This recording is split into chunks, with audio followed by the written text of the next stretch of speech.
Hello and welcome back to another episode of Carlisle Studios. My name is Hal Hunter. I'm a professional tattoo artist from Carlisle Tattoo Co. in Melbourne, Australia. I'm lucky enough to be here at the new Tradition Tattoo in Noosaville in Queensland with Hamish Clarke. Say hello. Hello. And Ben Rorke. Hey, how you doing? Thank you for having me. No worries. Just firstly, this episode is brought to you, like every other episode, by Carlisle Threads at carlislethreads.com and Carlisle Tattoo Co. We're at 178 Carlisle Street in St Kilda in Victoria. So, firstly, how are you guys? Very good. Good? How are you? I'm good. You've hung around after work to talk to me. Sure have, yeah. Thank you. I appreciate it. All day. Yeah, well, I was actually a bit worried that it wasn't going to happen because you messaged me this morning saying, like, is it not happening?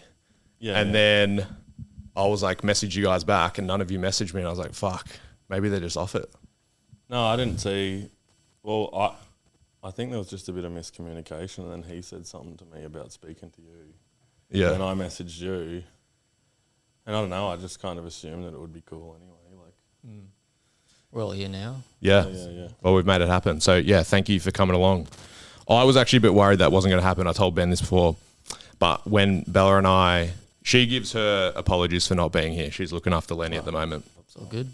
We were in hospital last night till 4 a.m. with Lenny. And I was like, fuck, I don't know if I'm going to be up to doing this podcast tomorrow. But I'm glad. I'm glad we're here. Whoa. Yeah, he's fine, by the way, everyone. Lenny. It's all good. Yeah, he just had croup.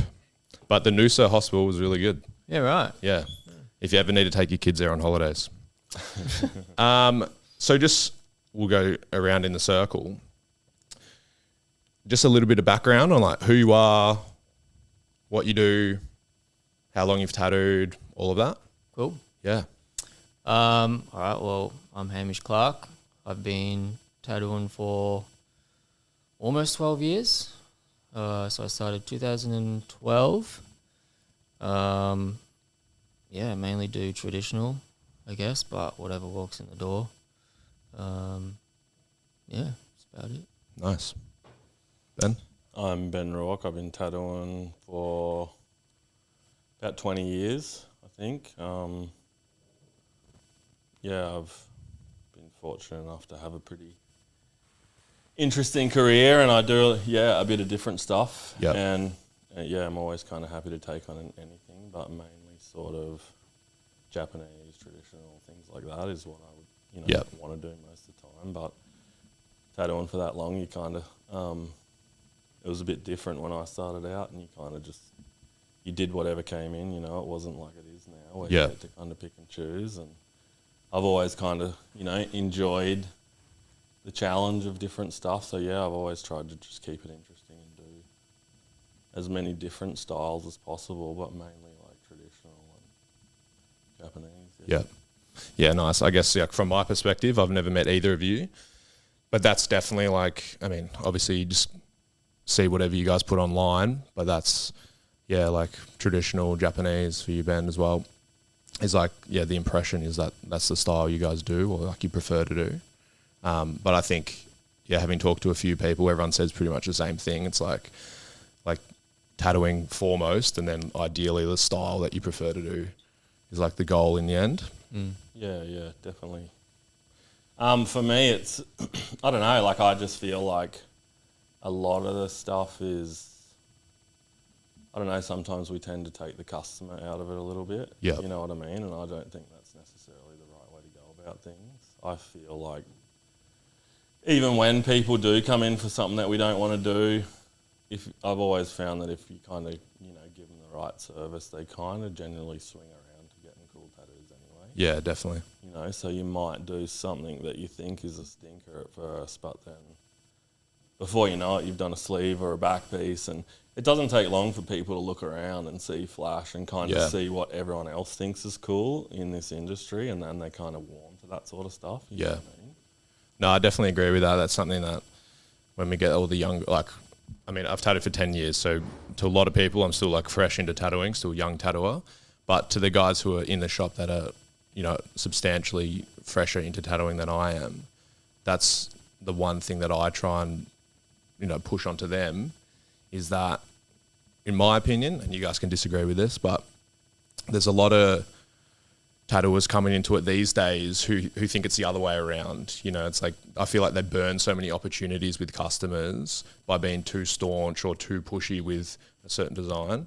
And I found, from my perspective, that some of my long-term customers who get like arguably like my favorite tattoos, the first tattoos they got from me were, shit that you would never want to do. Yeah. It's one of those things. It's like, I think we let our egos get involved a little bit sometimes. Yeah. And, we're still in some kind of service industry, and I think people tend to forget that stuff sometimes. And like, man, some of my best clients are people that have started doing shit tattoos on. Yeah. And then they've come around, and sometimes they might even get one or two, and then they're just kind of completely change their direction, and they're, a customer for the rest of your life sort of thing. So exactly. it definitely helps to, I don't know, try and accommodate everyone. Yeah. And it definitely, I reckon it comes back around to you every time, So. Yeah, I agree. Yeah. So I guess like for me, I'm interested in, just like getting to know about your careers and your thoughts on a few things. So like, Hamish, we'll start with you. Do you have like I guess like a memory or, you remember when you first started getting interested in tattooing, whether it was about getting a tattoo yourself or, doing it as a job? Yeah, I guess sort of like high school, like grade 11, grade 12. I suppose with like a lot of people at that time, like hardcore, like being in the hardcore scene, all like people in bands had tattoos and stuff like that. So I guess I was that's what sort of like drew me to tattooing. Being like wanting to be able to get tattoos, and then I was also like really into art. Like that was kind of all I was really good at in high school. Like wasn't really good at much else, to be honest. So I think it was a bit of like putting two and two together. Yep. And just being like, all right, cool. I like tattoos. I can draw. I might have a crack at this. And I sort of finished high school, like did grade 12, whatever. And then I was studying graphic design, like just at TAFE. Yep. And then I was going to TAFE with a couple of guys that were like, one guy was like a scratcher, I guess you'd say. And like he ended up getting an apprenticeship, and I was like, all right, I'll just kind of like do the same thing and just put together a portfolio and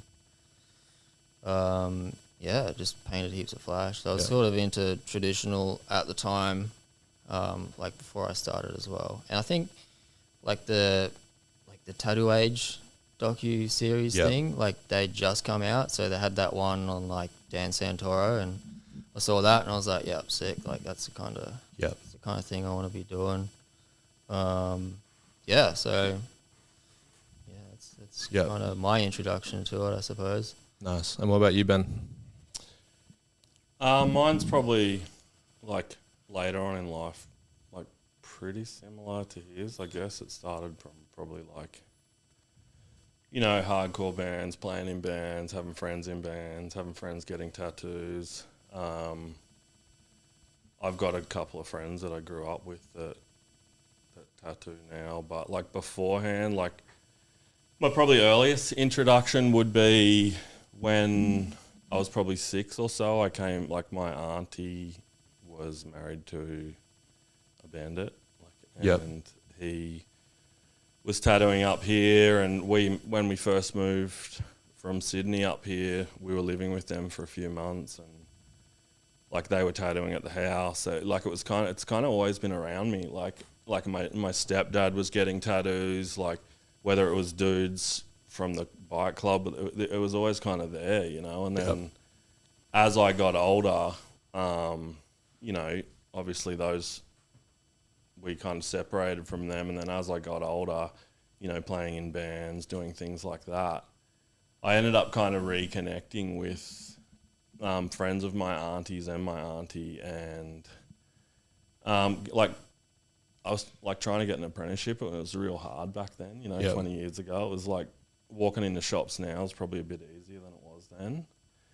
And so it was real difficult, and I ended up being down in Victoria with my parents, and then ran into some family friends who were tattooers as well, and they kind of took me into their house and like kind of helped me get off the ground a little bit. And then during that time of me being in Adelaide, I was like helping this guy like do work on show cars, and he was kind of like I was like sanding cars, and and then at night time he'd be showing me tattoo stuff and showing me how to make needles and stuff like that. And then during that time, obviously I was from Noosa, so like all my friends and stuff were here, and being down in Adelaide, I didn't really have anyone to tattoo down there. Like it was kind of hard to find clients. And then during that time, like the guy who'd been tattooing me up here, a guy named Carl, he ended up taking over Tattoo Junction.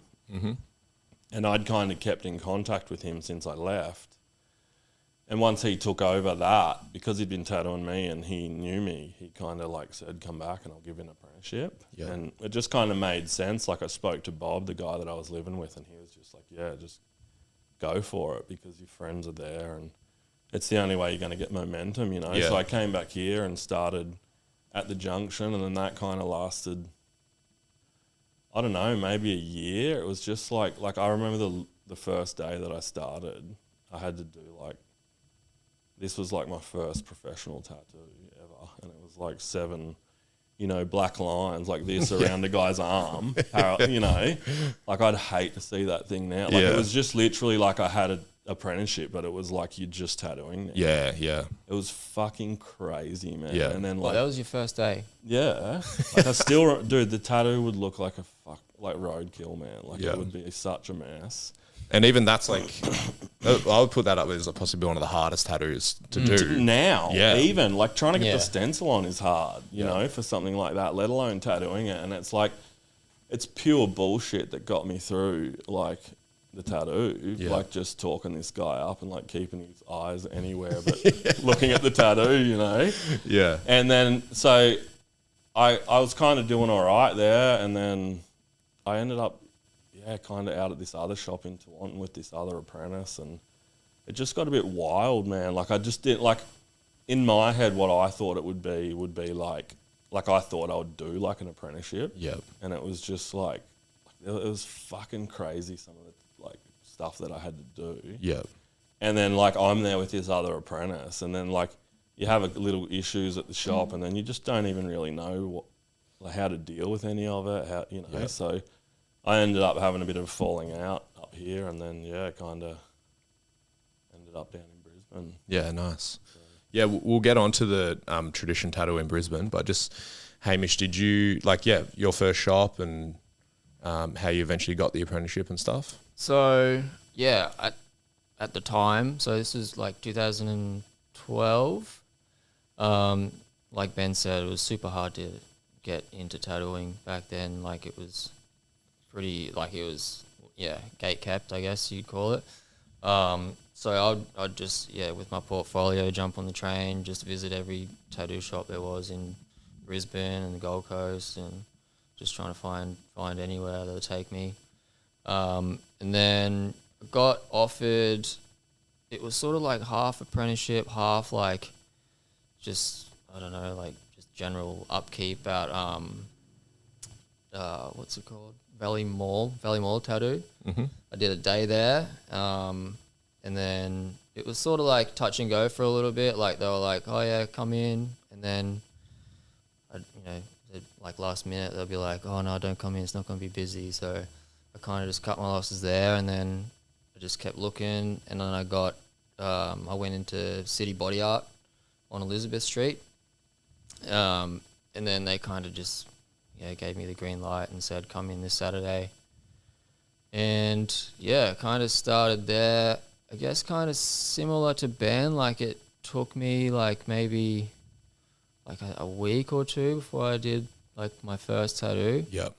So like there was only like a couple of people there, but I was sort of initially learning to tattoo by Benny McDowell. Really? Yeah. Yeah, okay, wow. That was where he started. And when I'd gotten there, he'd been there for like, maybe like 3-4 years, maybe 5 years. Yeah. So he was like teaching me like everything that he knew, I guess. And yeah, he left. He went to somewhere on the Gold Coast, I think. What's that one in Surfers Paradise? Oh, Skin Effects. Yeah, okay. He went there. So there was only like another like 2 tattooers there, and this is like a big shop, and it's like in the middle of the city, so they're paying like God knows how much rent, whatever. So they're like, all right, well, we've got to get the young fella up, get him tattooing real quick. So yeah, I think I did. Yeah, it was like first week or 2 into my apprenticeship, I started tattooing, and it was just like a little palm-sized moth. It's probably still healing. Like I'd shoot it up. Yeah, like that took like 4 hours, and it's like, the size of your palm kind of thing. And then I kind of just tattooed heaps of my mates, and a lot of them were from the hardcore scene at the time, like just around Brisbane. So that was pretty helpful, like having that sort of scene there. And I think it was just like all those kids were kind of just like, oh, whoever's the apprentice, like they just get tattooed by them, and they ended had like their thighs would just be, their legs would be covered in like the shittest tats. And I guess that was sort of my apprenticeship. That was, I wouldn't say it was like a super traditional apprenticeship. Like they didn't really, I guess it was a lot of trial and error. Yep. Like the guy, James Thompson, he was sort of like the senior artist there. He'd only been tattooing for like a few years as well, and he was more of like sort of black and grey guy. So he could only sort of teach me what, as far as what he knew, with like, he does black and grey. I'm sort of trying to do traditional stuff. So it was just a lot of trial and error. And it was fun. Also owned by bikies. I think at that time, like pretty much 90% of the shops in Brisbane were probably owned by bikers. Nice. Yeah, it's interesting. Like, I always feel like there's this perception that everyone who's tattooed for like a decent amount of time has done like what everyone would consider like a traditional apprenticeship. But everyone I talk to, it's predominantly just like they get into a shop somehow, and then it's more like trial and error, Yeah. Well, my situation, like, because I had an apprenticeship up here, but there was not one bit of apprenticeship about it. Yeah. Like, it was just like, like, even to getting paid, like I was getting paid 50% straight up. Yeah. Like, first day tattooing in a shop, it was just like, what the fuck's going on? But then because I like, I don't know, like, I guess I was kind of, cut from a bit of a different cloth to Carl, and I felt a bit of a responsibility. Yep. To what I was doing, And I think all of us, like, as young tattooers, it's like, how many fucking nights have we sat there just like with the hot flush, just wondering what the fuck we just did to someone? Yep. You know what I mean? So at all costs, I would try and avoid that feeling wherever I could, and then then I ended up in a fight with him, and he kind of let me go, and then I went to Brisbane. I'd been kind of saving money and planning to move down there anyway, just because it just really wasn't like, I had no one to teach me what I wanted to learn. Mm-hmm. You know what I mean? Like, you can look at a tattoo and look at someone who's your mentor, their tattoos, and it's pretty easy to distinguish that, they don't really have much to show you. Yep. And back then it was really that. I think like so many people had been through that trial and error apprenticeship. By the time they got to being qualified, they really didn't know what the fuck they were doing. They could do a tattoo, it would heal good. Yep. But there was no real technical ability or explanation there. It was a bit kind of like voodoo or something. Like people, you could ask people how to do things and they would tell you, but it wouldn't really make sense. Yeah. And it did just become trial and error. And then when I got an apprenticeship with Rick at where he started at Valley Mall too.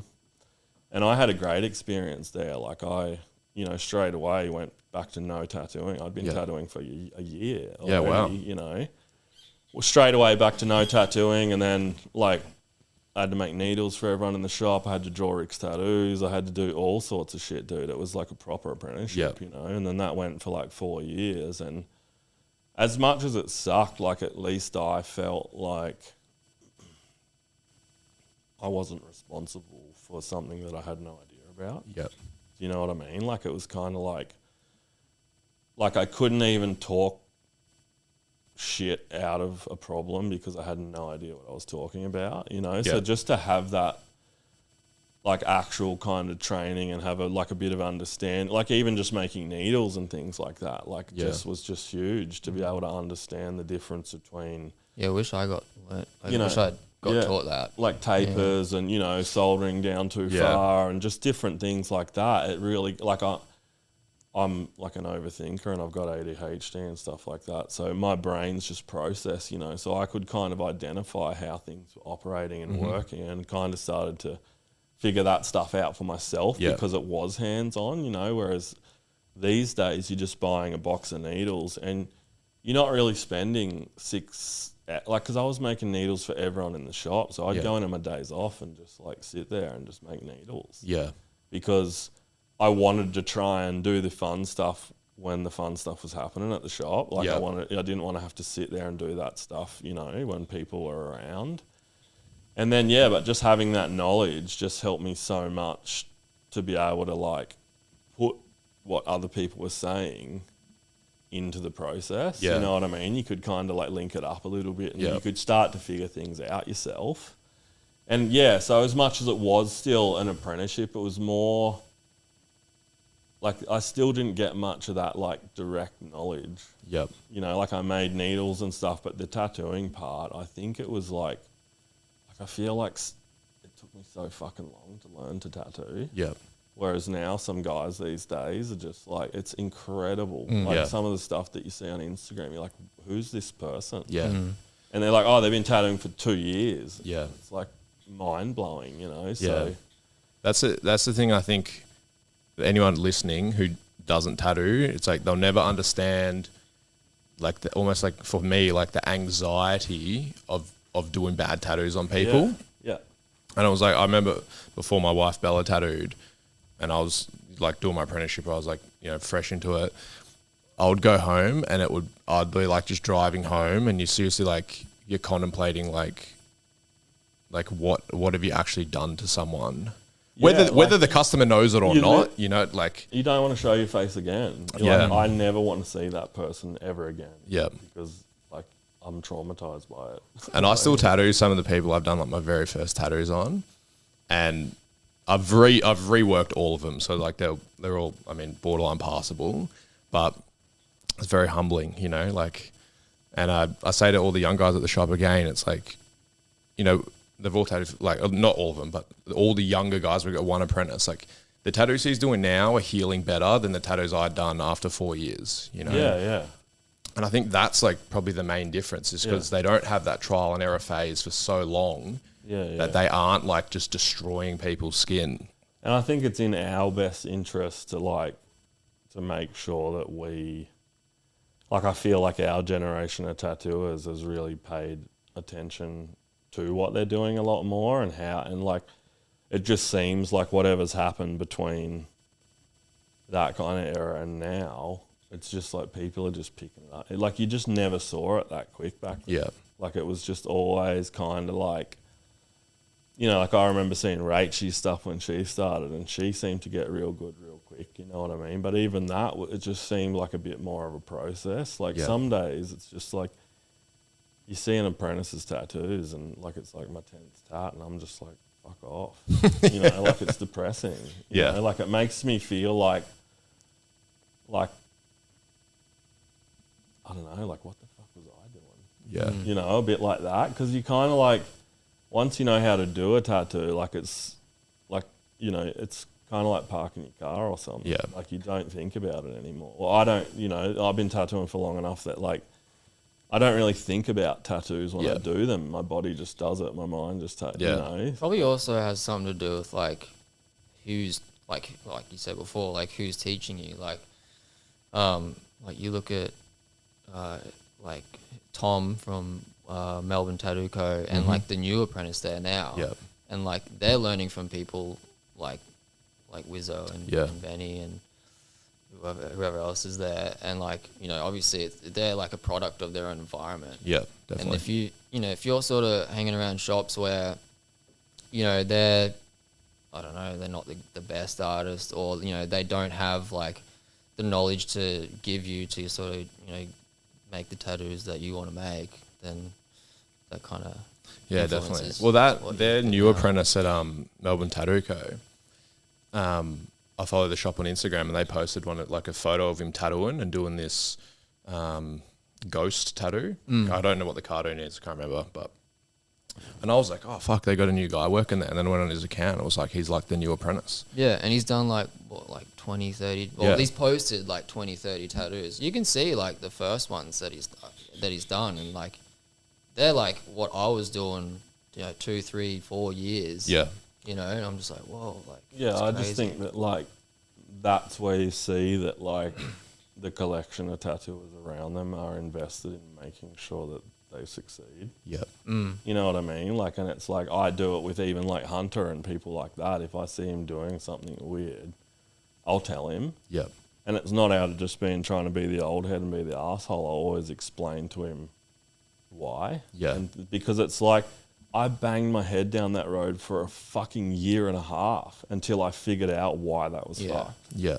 You know, and I can fix it for him like that. Yeah. You know, and so, and I do all the time. Like if he's ever got questions with anything, like I want to help him, because it's just like I know how many sleepless nights you would have at home, like wondering what the fuck did I do, what changed. You know, even from like you'd go home, you'd do one tattoo one day, and you'd be on the biggest high, and then all of a sudden you're going home the next day wanting to quit. Yeah. You know, so to try and get rid of that stuff, I think it's a bit of a priority for people, especially in good shops. Like they definitely. want, I think, you know, that it's turned from being like, you know, the priority is to make dollars, whereas now it's gone, you know, those good shops, it's like they, you know, I remember from being a shop owner, like it was always the tattoos came first, you know, and the rest kind of just fell behind it. And like it's good to see, but it's still depressing to think how much time you waste. Yeah. You know? I guess that's the progression of the industry, you know, like, and just even, I remember, when I started, it was like, I don't know if you guys know, but like I started at Vintique, which is in like suburban southeast Melbourne, and it was just Bobby Skins and Scott Moss there. And we all had like idolized, you know, like the Smith Street style. Again, like Tattoo Age was like massive for me, watching that Dan Santoro episode and stuff. And it was just like trial and error, new needles, new tubes, you know, different machines, like how to get that same outline look, you know, stuff like that. And there'd be days like you do a tattoo and you're like, oh, cool, you know, that's sort of going down the path of how I want it to come out. And the next day I'm doing outlines with like literally no ink flow, and I just like cook the whole tat, you know. And it took us like so long. But now everyone, you know, like you go into a shop and you can see exactly what people are using, and I think people are willing to pass it on. Yeah. Because of one, you know, and two, it's like you know what they're going through, and you don't want them to go through what you did. Yeah, and for me, like one of the things was like you wanted to do the good tattoos back then, and I could see what made a tattoo good, but I couldn't go to my boss and be like, you know, my boss is Rick Nash, and he just was like a tattooer, you know, tattooing in the Valley since 14. He would kind of do anything, but if I wanted to do some like geometric dot work, and I went to him and said, "How do you do that?" He'd just be like, tattoo it. I don't know. Like, and you know, when you're trying to do something good and you want to be shown, like you'd really have to just dig through magazines. It was before websites, and you know, so you were looking for like mentors to teach you the right way to go about things, but then having to go and find the images and kind of deconstruct it and try and figure it out yourself. You know what I mean? So I guess there's so much of that doesn't have to happen anymore. Like there's so many people so good at tattooing now. Like it's kind of scary. Like, and you just, like, I remember walking around Iron Gate and just being like, who's that? And it's just like this hectic shit everywhere, you know? Yeah. And it's so rare to not, like, when I was younger, like, you just knew everyone. If someone started tattooing, you're like, who's this guy? Yeah. You know what I mean? And you kind of knew it. And now I'm seeing people that are like, got these wild careers and hundreds of thousands of followers, and I've never even heard of them before. Yeah. And so it's kind of like just come so far ahead, you know? Yeah, definitely. You both sort of touched on it, but I sort of want to know like your main style influences or like tattooers or even outside of tattooing, like artists that, like inspire you or you sort of, I guess motivate you to do the style that you ultimately do. I guess, Smith Street would probably have to be the biggest one. I think it's pretty obvious if you've seen my work. But yeah, and then also like a lot of like old tattooers like Tony Polito, Johnny Dollar, Paul Rogers, like we're all sort of taking what they did and modernizing it.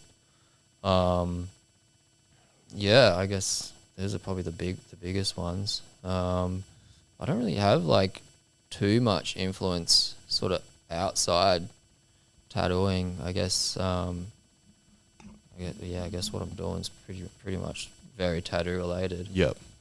Yeah. Nice. Ben?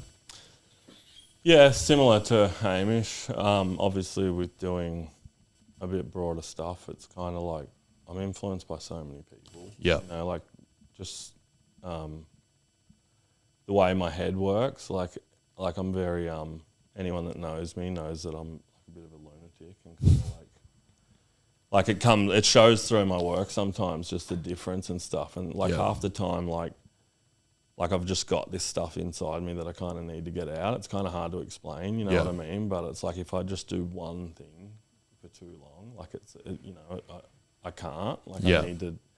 I've got all different avenues of things that I'm doing, whether it be like, you know, painting, shop stuff, tattoos, like I do 3D design stuff, like machines. Yep. Like I had a workshop that used to be set up. It's not currently set up, but like I'm always kind of doing a bit of everything, you know? And I found like I was probably a lot more influenced back in the day, but I think like the Instagram and social media thing, it's kind of killed that stuff for me a bit because I think it's kind of like it's taken the punch out of stuff a little bit. Like we're so like we see so many great tattoos all the time. Yeah, it's hard to see a good one. Yeah. Yep. Because they're also fucking good, but it's taken like a bit of the magic out of it, you know, because we see so many great tattoos. It's kind of like, oh, cool, there's just another epic tat. Yeah. You scroll, you don't even like them anymore, man. Yeah. Like, because it's like it's just everywhere. So I just try to, like, I've got a huge library, you know, so I try and like use that kind of stuff for a reference. Like I probably own, I don't know, 300 or 400 books, you know, that I've collected throughout my career. And, you know, whether it be tattooing books or animal books or whatever, like I just kind of like, I don't know, these days, and it's forgiving with traditional and stuff, but I like to be able to find reference that people can't. Yep. You know, like whether it's finding a skull on a little kimono print or something like that, you know, like it's not just the ones that everyone has, you know. So, and just being tattooing for so long, I guess you just kind of find your own way, and you kind of get a bit older and start doing things that interest you a little more, you know? Yeah. Nice. And we touched on it earlier, like you both mentioned tradition in Brisbane. So do you want to go into that a little bit? Because that'll lead on to, I guess, where we are now. So yeah, you were up here in Noosa. You went down to Brizzy. I was up here, and then I worked for Rick for, I think it was about 5 years, and then he was actually gonna. I was really close with him and his wife, and he was actually going to buy a building in the valley and lease it to me for me to start a shop there. This was like probably 5 years after starting work with him.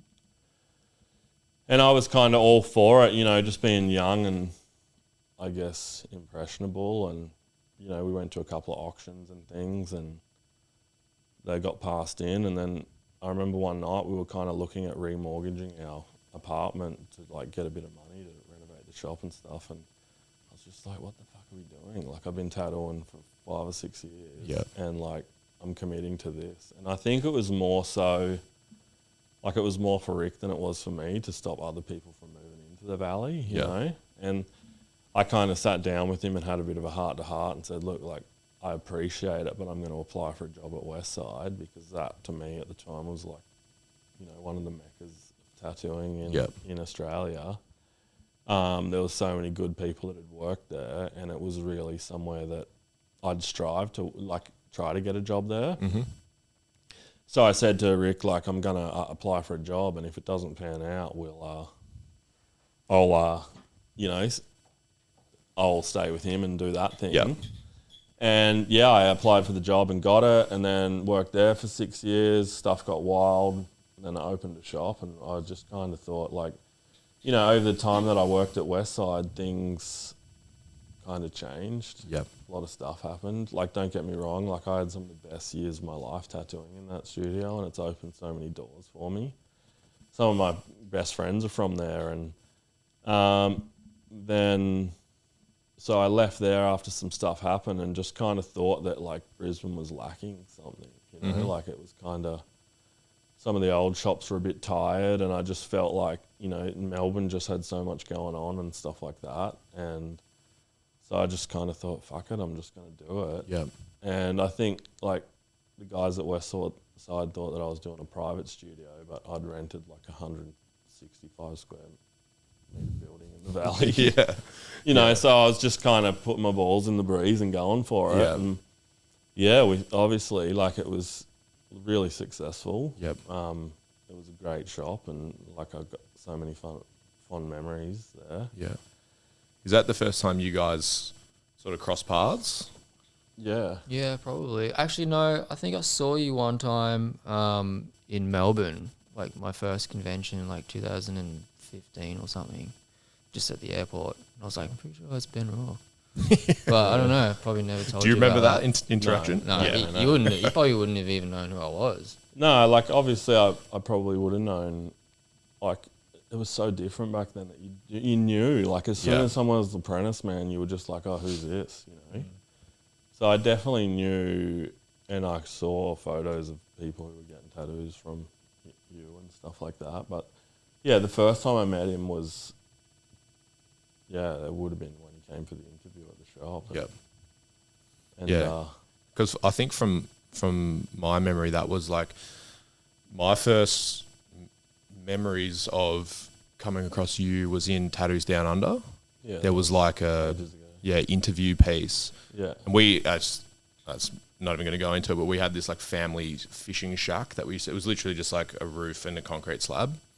And I used to buy the Tattoos Down Under magazines, and we were there, and that was the one with you in it. I reckon I read it like 20 times, because it was the only thing, there was like, didn't have phones and shit then. And then I guess Instagram became a thing, and it was like but it wasn't like it is now, you know, like people fucking barely put anything on there. And then when you opened Tradition, I think that was the first time like I really came across you, Hamish. And yeah, from our perspective, well, everyone I've spoken to, that was like, it was like one of, if not like the most prominent traditional shops in Australia.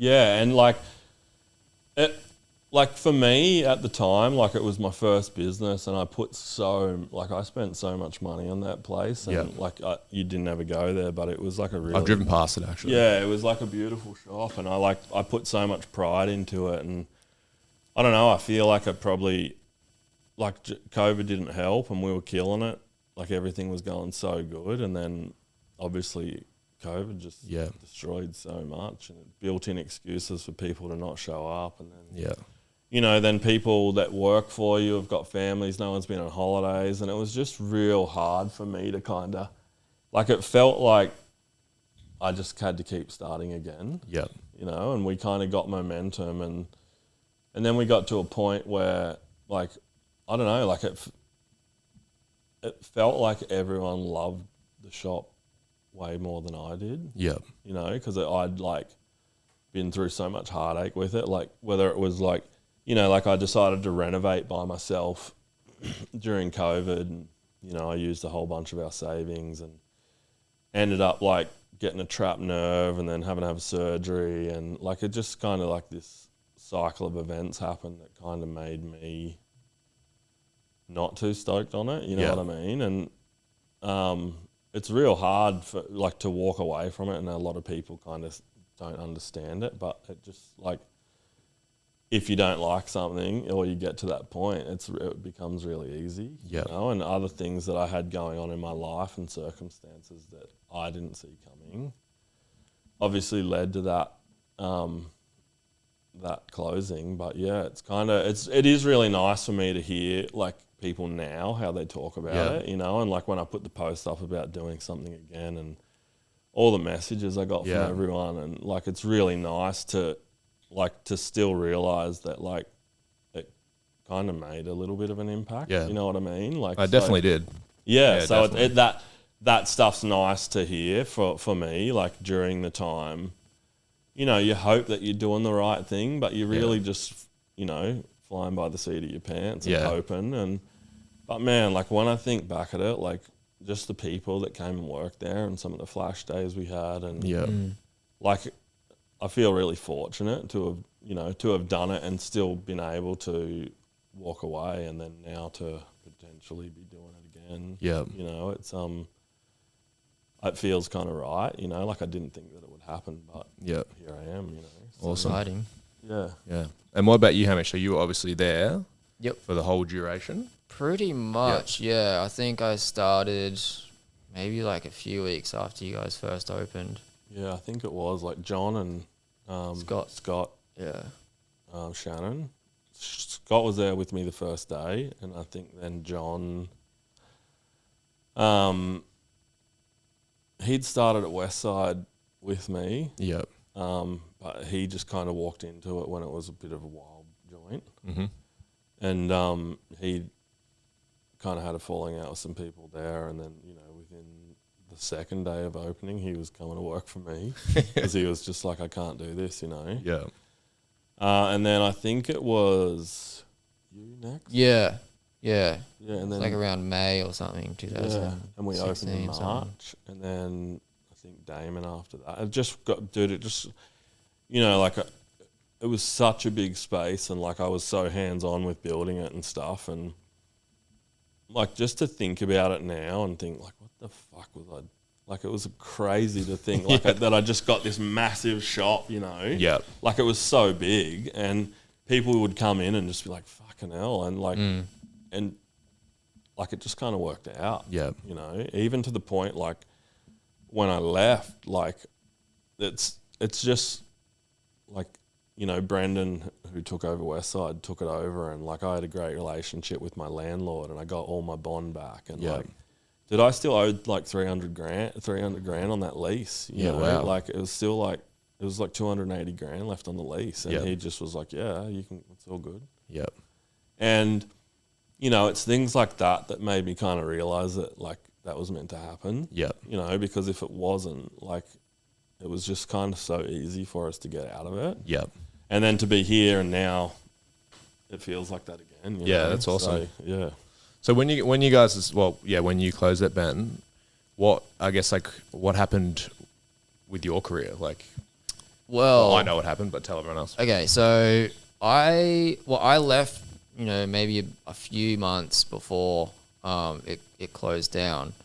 So I was sort of like living in Budrum, which is like, I don't know, just over an hour like north of where the shop was in the valley, so on the Sunshine Coast, and like had a house there. So I was kind of like doing a bit of commuting and stuff like that, and like long term, I just wanted to live up here and work up here. Like ideally, I would love to have like moved the shop up here, and you know it's kind of happened. Like that's pretty sick. So yeah, and I was like, it was pretty hard to do. I sort of lost a lot of sleep over it, and but I was like, I just wanted to make a lifestyle change. So I let Ben know that I was leaving, and which is pretty hard. I think probably for both of us because we'd been working. Yeah, like we work beside each Yeah. other. Yeah. Okay. Yeah. So we'll obviously still are real tight. So and it kind of just worked out pretty well. Like coming up here, Mitch just like hit me up and was like, hey, like, you know, we've got a spare spot here, and I was like, yeah, cool. And then moved from Budrum to Pigeon Springs, which is like 15 minutes away from here. It kind of worked out real well, and I was pretty sad to hear, like, a couple of months after I moved up here, that Tradition was closing down. But then I guess it kind of just opened up doors for Ben to move up here. And it was worked kind of out like, well. you know, a big, like we had really good staff retention. Yep. Like, you know, we had like the same crew the whole time, you know, and that's like, it just doesn't happen. Yeah. So for me, like, man, I really lucked out. Like, I'm not naive, and I realised like the caliber of the tattooers that I had, you know, and I'm not silly. Yep. And like, so for me, you know, obviously, like, it's that whole 7-year itch thing, you know, like it kind of felt like during COVID, and like we'd all kind of been through a lot of stuff, and then I worked in a room with Hamish and Hayden, and Hayden had decided to do something by himself, and Hamish was already commuting back and forth a bit, so I kind of knew that was on the cards. Yeah. You know, and then they kind of Haydo finished up as well, so then I was like in this back room by myself, and like I'd kind of become like super tight with those two, and we kind of had our own little. It was kind of like, in a way, I think it's partly the downfall of the shop a little bit as well, is the fact that like I was going through a bit of stuff in my own life, so just to be able to come into the back room and duck into the little sanctuary and just talk to Haydo and Hamish and like it just kind of seemed like the whole front of house of the shop was like a bit of a different vibe, and I hadn't worked out there for a couple of years, and like when those two left, like it wasn't just them two, but like Casey Cantillon, the guy that I'm really close with, like who did the laser, and then obviously Jimmy, who did the laser, was like, he's like a childhood friend of mine. You know what I mean? Like we played in bands together, and so he was with us for 6 years as well. So there was like kind of like a big shift in the shop, and I was like I had it so good, man. Like I literally had everyone that was the best at their thing in the town.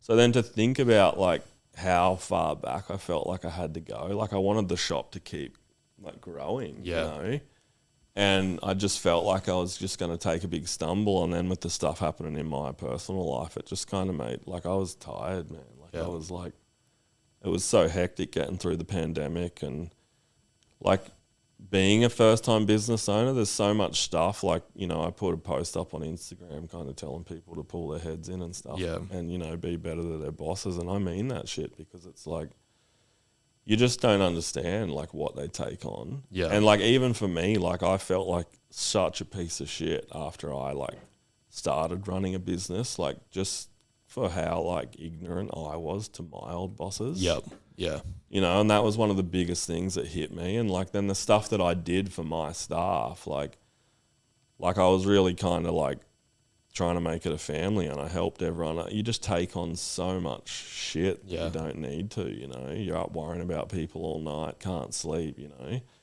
And it just got to the end where I was just burnt out, and then I had stuff in my personal life. So yeah, to get away from it, it was really good at the time, and I honestly thought I'd never have another shop again. Like, like I was cooked, like, and then I don't know, like as soon as I kind of got free of it and had a bit of time, like I've been through a divorce, and now to be here, and like I kind of miss it a bit. And it's kind of a bit of a natural fit, just because it's hard for me to go somewhere and not be like the most kind of senior tattooer. And like I'm always helping people with stuff anyway, so it kind of like I don't get away from it in a way. So it just kind of felt like, and then obviously Mitch's situation, and I still got all my licenses and everything, so it was just kind of like made sense. Yeah, nice. Yeah. Yeah, that was yeah, I mean, just like really good timing, obviously for me and coming up here and that. But it was yeah, Hamish, we've been messaging a bit about surfing and stuff like that, and yeah, then I was looking on Insta and I saw like obviously the whole thing with Mitch and White Tiger closing and that. And then yeah, you put up the tradition thing, and Bella was like, "Fuck!" Like, like, not that we know what's going on, but it was just like fuck. That was just like surprising, you know? Like, yeah, dude. Like even for me, like it was like it wasn't planned at all. You know, like like I'm still friends with Mitch, and I've been, you know, he's got stuff going on, and I've just tried to be there for him, and then, like it's just he's just in the same position I was in, you know, and I understand exactly where he's at, so it's kind of been, I think it's been helpful for him too, you know, to help to see like I literally went through it a year ago, and then to see that it's kind of like, you know, like it's just sometimes shit happens, you know, and sometimes you need to just tap out for a minute, you know.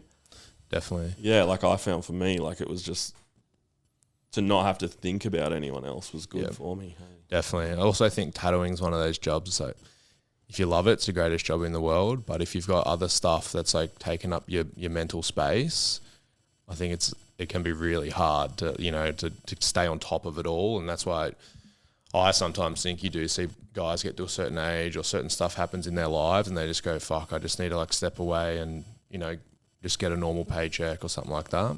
Yeah, it does. Like it affects your tattooing. Yeah. It does. You know, so. Even like you know, Benny McDowell stepped away from tattooing for you know, it was 6 months or 12 months or something, like a year. I remember talking to him about that, and like that was really surprising. But he's obviously found his way back to it, and like I think like doing better than ever. Yeah, his tattoos are great. Yeah.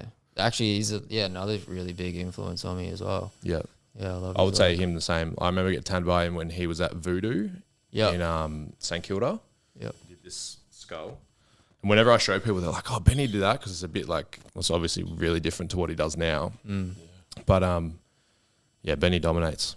If he listens, I don't know if he does, but because he's like he helped like John as well. FTW, and like John's got a huge front tattoo from him. You would never know he did. Yeah, wow. Yeah, his stuff back then, he was doing like all-seeing eyes, and there was heaps of that. I think every tattoo he did had an all-seeing eye in it. It was way different. Yeah. No, that's it. Yeah, he's done some on the back of my leg, big horse, and some stuff on my front as well. No, awesome. So I guess like, like not that you have to have any stuff, but is there any, you know, goals, plans that you got coming up, travel, anything that you sort of want to do or? I don't know. Every year I kind of keep telling myself I need to sort of get out and do some guest spots. Yeah. I am going to the Gold Coast on Sunday, working at Alfred Street there. Oh, nice. Yeah. Which should be pretty fun. I get to catch up with Scott. Haven't seen him for, I don't know, a while. Yep. Maybe a few years. But yeah, I don't really have like sort of too many plans. I'm kind of just really excited to see what happens here. Yep. And stick around and just kind of keep tattooing, and that's kind of it. Nice. Hey? You've obviously got the shop band, but anything else? Maybe more travel would be good. I feel like since COVID happened, like it seems to have like thrown everyone for a bit of a loop. Yeah. You know? COVID, like I think regardless of what position you're in, I think it was like pretty hard. Whether people admit it or aware of it, I think like and I still think we're all dealing with it with even subconsciously or whatever. Yeah. But like just like, you know, doing the trips that I do every year to America, like I miss doing that stuff. Yeah. Even to do like New Plymouth and just some more, like I did Iron Gate last year, and like just to go down to that, it was like, you know, one of the things when you're going through stuff as like a shop owner and even personal mental health issues is that like you're just kind of grinding and doing the job, and when you kind of find your way back to it, like you still have the passion for it, you know. So going down to Iron Gate and seeing all my friends and seeing, like, just seeing people, it kind of gets you in. Like, it's anyone that knows that does this job is like it becomes your life, you know. Yeah. So when you don't like it, it really sucks. Yeah. You know, so to be able to get back out and like travel and do some trips and stuff would be good. And then obviously get this place hopefully pumping again. And yeah. Oh, that's awesome. I'll just see if I had any more questions. I definitely do. Oh, this is one. Well, I'll ask you, Hamish, because you messaged me initially about surfing and that. Mm-hmm. Give me a rundown. We have like a solid surfing following. They like to hear my updates on my like very amateur basic surfing. Yeah. Yeah. So what do you want to know? Like, what are you riding? Okay. Where are you surfing mostly? All right. We'll start talking now. yeah. This is when it really opens up. Bella's always like, hell, no one fucking wants to hear this stuff. All right. All right. Sweet. Well, I pretty much ride like mainly logs. Mm-hmm. Well, I was riding a lot of like single fins and like fishes and stuff like that, but since moving up here, being like really close to the points, you kind of just not forced to ride a log, but definitely feel more comfortable riding a log. Yeah. But yeah, I've got sort of like do you know the brand Gato Heroi? Yes. Yeah, so I've got a couple of those. Like I've got the Playboy model and then the Dagger, and then I got like a Keo TPV, which are all kind of like sort of like 60s, like mid to late 60s inspired, like Australian sort of shapes, like super like sort of foiled out rails and like rolled bottom, like V in the tail. So like pretty, like you sort of stand on one for the first time and you're just like, what the fuck? Like it's kind of weird, but yeah, they're super fun. And then I kind of just ride like a couple of hulls. Kind of just like heaps of alternative stuff. Yeah. I suppose not so much like I've probably only ever owned like one thruster. Yeah. Okay. Not like super heavy into that stuff, but I guess it has its place. Yeah. Nice. Where do you surf? Where do I surf? Yeah. So me and Bella, we live on the Mornington Peninsula in Rye, hour and a half thereabouts south of Melbourne. So we like, as a crow flies, we're probably in like 30, 40 Ks from like some of the best waves in Vic. Yeah. But the peninsula gets like skunked on fucking waves. Like we pick up way too much swell. It's essentially one fucking beach. There's a few reef breaks. So like it's pretty cold as fuck. It's cold, man. Yeah. But the cold kills me. As in like, there's good elements to it because no one, like, you get fuck all crowd. Whereas up here, it's like, you know, is this the coldest it gets? Yeah. You know what I mean? Yeah. Whereas like there'll be like months. I usually surf maybe like twice a week. There'll be months during winter and that where it's like just me and my mate. Like you never get anyone else. Yeah. You know, like you get the waves to yourself, but you know, like even the beaches up here, we surfed. Me and my brother surfed Sunshine Beachy yesterday. I surfed twice yesterday. It was like 2 foot, like not even the best, not great banks or whatever, but it was like so user friendly compared to what we have, you know. And I was like, this is fun. Yeah. You go out even when it's crap. That's sort of it. thing, yeah. Way more of a mission down our way. The Surf Coast, which is like Bells and Winky and that, is literally like just on the other side of the bay, but you got to get the ferry. It takes an hour. Yeah. So like, a bit of a mission to do that. What do you normally ride down like near you, like where you're from? I've been riding like predominantly like the Christensen Wolverine. Oh yeah. 6'4". It's a 20. I actually bought it in Byron when we were there earlier this year. Yep. Like it's probably my favorite board to ride, whether the waves are like, you know, whether it performs the best in those waves, like who knows? Like it's seriously like we get like our most common wave that we surf is this Tiber Street. It's like a real slab. Yep. So you get heaps of guys ride like short boards because they get like under it. But I always find it's like I ride the 6'4". It's a bit bigger. Like get into them earlier. So I've been riding that heaps. I bought a pool board when I was up here. I went to the like, you know, have you heard of Urban Surf? Oh yeah. Like the mechanical wave. Oh, yeah. So that's like ages because it's right near the airport. It's like 2 hours from my house. So I never go. But I went we stayed in Melbourne the night before we flew up here, and I was like, fuck it, like I'm close, I may as well go do a session. So I booked the 8 p.m. session with a customer of mine who I tattoo. He lives out there. Yeah. And it was literally just us two.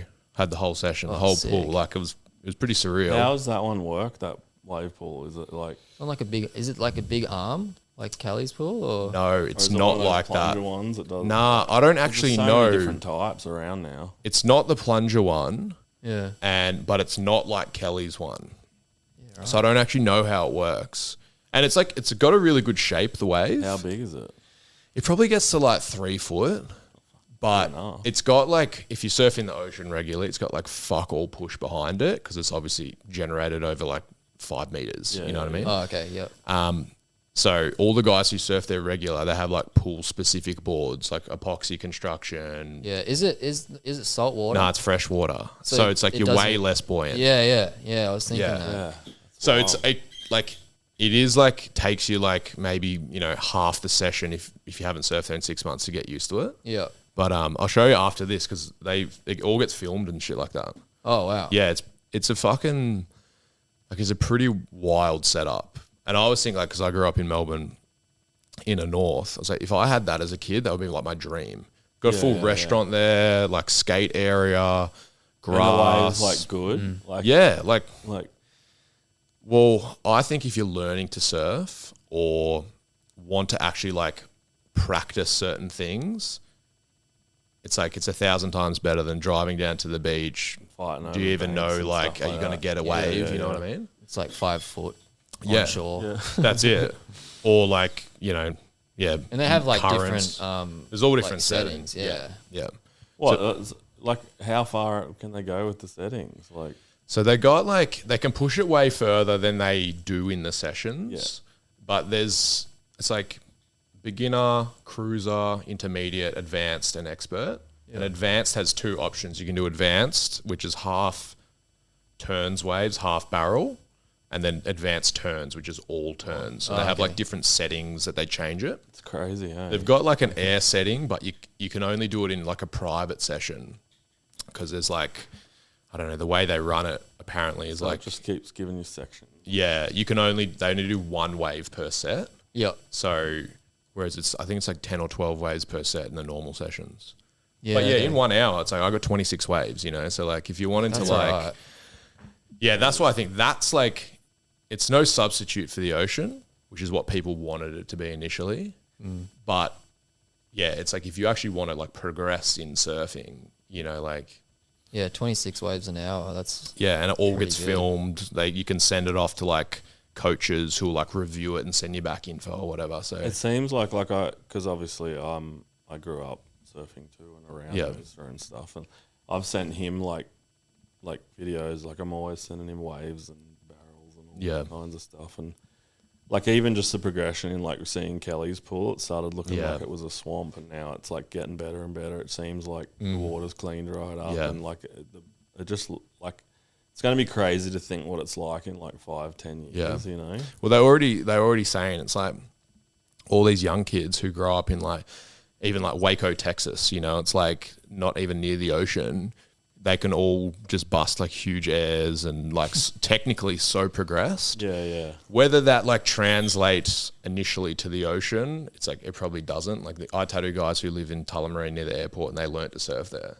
And they can do like full turns, like small airs, stuff like that. They struggle in the ocean because they don't actually know what's going on. Yeah. yeah. But I think learning to surf in the ocean is like, it's probably as an adult would be like probably one of the hardest things you could try and do. Yeah. You just nearly die paddling out. Well, that's it. There's so many factors, like you've actually got to be able to catch a wave before you can even practice like standing up, Yeah.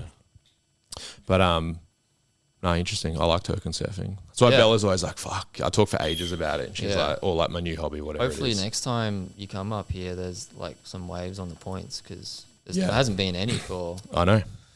I've been looking. weeks. Well, that was like, that was the thing is like, I said to Bella, I was like, I'm coming. It's like a family holiday. I bought 2 boards, but I was like, if I don't surf heaps, whatever, like, like it's not a surf trip. Yeah. And it's actually worked out probably good for my mind that it hasn't been like pumping every day. Yeah, 'Cause because you can forget about it. Yeah, that's Yeah, it. yeah. I did buy a board though when I was here. I was like, I don't know, walked into the store, I was like, fuck, I need to do something. Yeah. But even Sunshine Beachy, 2 foot, it's fun as. Yeah, I surfed like the groin. Dolphins and shit out there, Yeah, sick. It's a pretty good spot. Yeah. I've been surfing like the groin a couple times, and it's just only been like knee high and really fun. But yeah, it'd be good once the points start. Yeah, I'd love to. Like, and coming off, like, did you see that Northern New South Wales swell they had like last week, down at Lennox and that? Yeah. I got a mate who lives in Suffolk Park, just near Lennox, and he was sending me videos every day of like, 8 to 10 foot Lennox, and I just say to him, I was like, bro, you stop sending these to me, because we're surfing in fucking down in the peninsula, 1 foot onshore, and it's fucking 5 degrees, like. Yeah. But no, that's sick. And I guess last question for me, back to the tattooing is like, what's like, and you might not have opinions or anything, but where do you see tattooing currently compared to where it's been, and maybe like where do you see it going? And do you like that? Do you like where you see it going? Yeah, I don't know. I think like it's changed so much. Obviously, like when I started tattooing, like Instagram wasn't really a thing. Like I didn't even have Instagram when I started. So yeah, seeing now, like I don't think I really sort of agree with like how much influence has an impact on like your, I don't know, like just your job. Yeah. Like it's I don't like it yeah, I don't know, it's kind of a tricky one, but obviously you really need it, like, and you need to be good at it to sort of succeed. Like like yourself, like, you do it so well. Yeah. Well, thank you. No But worries. I do agree with that. It's like, it is that hard one, because it's like, I feel like there's substantially better tattooers than me in like lots of aspects that have substantially less opportunities in their careers just because the socials hasn't worked for them, or they have chosen not to put the effort in, or you know what I mean? Yeah. And whether that's just the reality of how the world is in any industry, like I don't know, but it is that hard one. It's like because for me, it's like my dream would be to throw my phone away and have like a flip phone. Oh yeah, definitely. And you take photos and videos for your family and whatever, but to have to feel like every tat you do, you've got to get a video of it. You've got to, it's a show. You know what I mean? It's like, and part of me loves it. That's why I do it. Yeah. But I do sometimes think it's like, I don't know, there just seems, and it never ends. You know what I mean? Like with the socials. But yeah, what do you think, Ben? I think it's a good thing, like where the industry's gone, obviously, because it hasn't gone backwards. Yep. No. Like I was saying earlier, people are so good at tattooing, and obviously that's due to some of those circumstances. But at the same time, it's a little unfortunate that we're kind of prisoners of those platforms. Yep. Like for me, I found Instagram when we first started using it. When was it? Like 2010 or 11 or something like that. It was so like user friendly, and like it was very personal, and then it seems like it's been taken over and monetized, and it just seems like it's just this endless game of catch up, trying to keep up with how you got to do it now. Yeah. And it's just a shame for the people that have put the time into the actual profession and not into Instagram. Yep. Like I know so many great tattooers that suck at it, and they kind of suffer for it, and they crush. Like, so that stuff's really unfortunate to see. And then you'll go to like some flash day, and there's some like scratcher there that's kind of like this famous guy. Yep. And it's just like, I don't know, that's the stuff that hurts for me, is that it's kind of taken a bit of the integrity out of it a little bit. It's almost like if you can be a trendy person or whatever, you can be busy. Yeah. Yeah. But then you'll see someone who's actually like, given their life to the craft and you know, done it properly and taken all the right steps, and they can't even get a booking. Yeah. You kind of have to like sell or like promote like a culture, like within your own tattoos, I guess. Like yeah, kind of like what you're doing, or like Hamish Hamilton's doing with all those back pieces. Yeah. Like people see that and they're like, oh, I want to buy into that culture. I think that is really cool. Yeah. Like, I'd wish I was, you know, sort of that sort of Instagram savvy that I could do that. But yeah. Yeah. I think it's like when you go and meet a tattooer, you know, before Instagram, you'd meet like a lot of people kind of like they have that impact on clients when they meet them. You know what I mean? And it's like, you know, you've met people and you have a great time with them, and then they're just like, oh, they almost come back to you just because they want to hang with you, you know? And I think Instagram gives people that without costing anything. Yeah. You know, and people kind of buy into that stuff, you know? Yeah, definitely. So, yeah, it was like, that was one of the things that I was always told when I started was like, it's like, you know, like probably the same for you guys, but like how many of your customers like have become friends, you know? Yeah. It's like, and that's, I've got heaps of customers who like almost just want to come to the shop and like borderline, they don't even really want to get tattooed. They're just like, oh, well, I sort of have to, you know, if I'm going to hang out all day. But how good is that? Yeah. You know what I mean? Like and that's the kind of stuff that like I really enjoy about the industry, rather than like you do end up with like some of my best friends are my clients. And I remember like one of my best mates, I was doing his back, and like he was like, we did the last session, and he was like, I'm kind of sad. And I was like, why? And he's like, because I just love coming in and hanging out. And this was when tradition was like pumping, man. Like, and it was a laugh in there a lot of the time, you know? So yeah, like that stuff's really good. Like, yeah, I reckon it's great, that part of the industry. But then, yeah, it just sucks when you do see guys that should be busy and killing it suffer from it. Yeah, no, definitely. Yeah. Awesome. All right, well, yeah, I think we just ticked over the hour, so we might call it there. But thank you for everyone who's listened or watched. Thank you, Hamish. Thank you. What's your Instagram handle? Plug it. Hamish Clarke _. Yeah. Thank you, Ben. Thank you. And your Insta is? Just Ben Rorke Tattoo. Yep.